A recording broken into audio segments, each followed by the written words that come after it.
19 First Alert Forecast, sponsored by Kissling, Nestico, and Reddick. Heard in a car? Call KNR. All right, let's talk about this 19 First Alert weather day that still extends through the day tomorrow. And again, it's because of not only the Arctic chill that's going to settle in, but also that potential that we get some pretty decent lake effect snow that starts to settle in. I know this map is very colorful. There's a lot of different pieces here with it. Keep in mind, for areas basically outside of these teal shaded counties, you're predominantly dealing with your best opportunity for snow right now, and it's largely coming to a close. So that's where we have most of the winter weather advisories, as well as the upgraded winter storm warnings. Where they decided to expand parts of the winter or the lake effect snow warning into Portage County, that is because of how we expect some of these snow bands to orient themselves essentially as we go through the day tomorrow, because you're going to have more of a northwest steering wind, so that may clip parts of Summit County, Medina County, Lorain County, and that's where we're going to be really watching for that better potential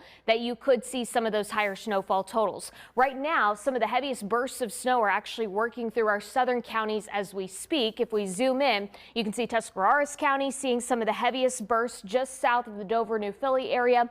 As we go out towards the west, places like Worcester, Millersburg, your snow for the evening largely starting to wrap up tonight. So I wouldn't expect additional significant snowfall totals, but of course, we have seen a decent bit of snow move through. This is a live look from our New Philadelphia camera.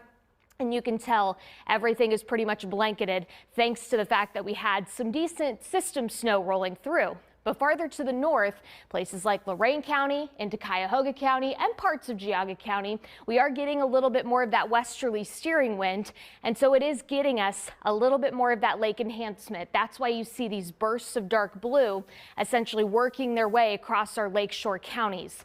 That is going to continue to become more of a thing for us as we head into tonight. And you can already see what's likely going to kind of materialize here closer to northeast Ohio as we go through the day tomorrow because of that northwest steering wind that we'll have in place. So here's your future view. Again, I'm broadening this out just so you can kind of get an idea of how much we're going to be dealing with some of this snow pretty much area wide headed into tonight. Next couple of hours, it's going to be hit or miss in terms of the lake effect activity. Temperatures are really just going to be working their way back down into the single digits for some spots, if not the lower to middle teens in many other locations.